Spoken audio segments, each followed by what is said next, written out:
What's up guys, it's me Jeremy.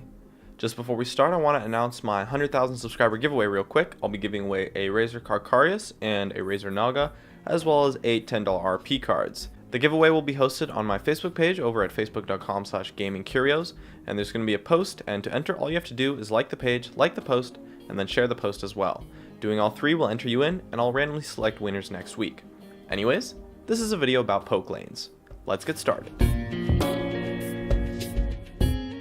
I see a lot of people that just play poke lanes with kind of no strategy behind it. They just do like random things with the lane without really thinking about the effects of their actions, especially when it comes to lane control. Now, on paper, there are two main ways to play poke lanes. There's the poke lane where you push the minion wave, and the poke lane where you instead freeze the wave. In general, with poke lanes letting the opponents push on you really doesn't work that well in terms of creating a lead for yourself, but of course it may be necessary from time to time to avoid fights. Now, when you push the lane as a poke lane, you need to understand that this method gives you almost zero kill pressure, but rather creates a huge CS lead. Since you're a poke lane, that means your champions have good poke, and often good wave clear too, just like most poke lanes. Push the wave up to the tower consistently, and then poke the opponents whenever they go to last hit one of the creeps, or simply just become open to your poke.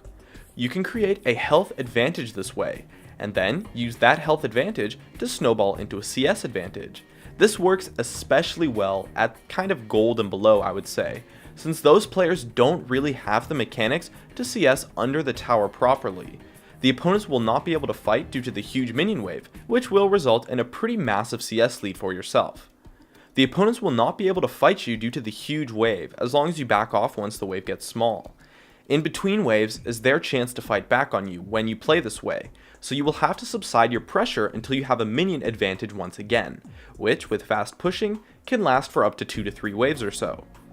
However, this method is vulnerable to fights once the jungler has gank pressure, as well as after the first back. It's best to play this type of style very early on in the game, starting from pretty much level 1, up until the first back or so. Try to prolong the initial stay for kind of as long as possible, as long as you aren't afraid of ganks, to create as big of a CS lead as possible. Just be aware that throughout this strategy you are very vulnerable to ganks, so ward efficiently with your trinkets when a gank is likely. It's incredibly recommended to play this style early on, but up only until the first back, as once after that, your health advantage is gone, and the minions won't be as prevalent in fights, as well as ganks are going to be way more likely. And then, after your first back, you can transition into a poke lane where you do not push.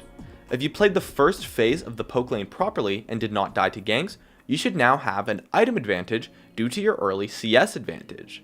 Now, what you want to do from there is set up an optimal fight by baiting your opponents. Create an ideal situation by not pushing the wave, and freezing around the middle or slightly pushed in. Freezing is not too difficult, just look at what your opponents do and push the wave slightly slower than what they're doing. The freeze will usually cause your opponents to fight you, since it gives them room and space that they need, as well as a small minion advantage, which is a major thing people look for when starting fights. You should then be able to kite back and win based off of your early item advantage that you gained previously.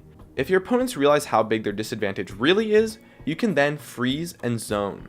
This will give you an absurd CS lead if left unchecked, but instead it usually just forces the opponents to act, or they're going to end up missing 75% or more of the CS in each wave. It's going to make them desperate, and so they'll probably just fight you anyways. Or they might do the correct thing, which is to wait for a gank. Freezing is vulnerable to ganks since it's a very static position, open to flanks and tower dives, so you need to keep up wards properly, as when you freeze your lane, your opponent is probably going to be asking their team for a lot of ganks. And so that's really how you dominate a poke lane. It's important not to push after you get the item advantage, unless you're going for the tower, as that will leave you way too open to fights, denying your kiting ability, while also giving the opponents to win with an optimal fight, even with their item disadvantage, since they just have so much raw space to work with. And, above all else, lane control is key.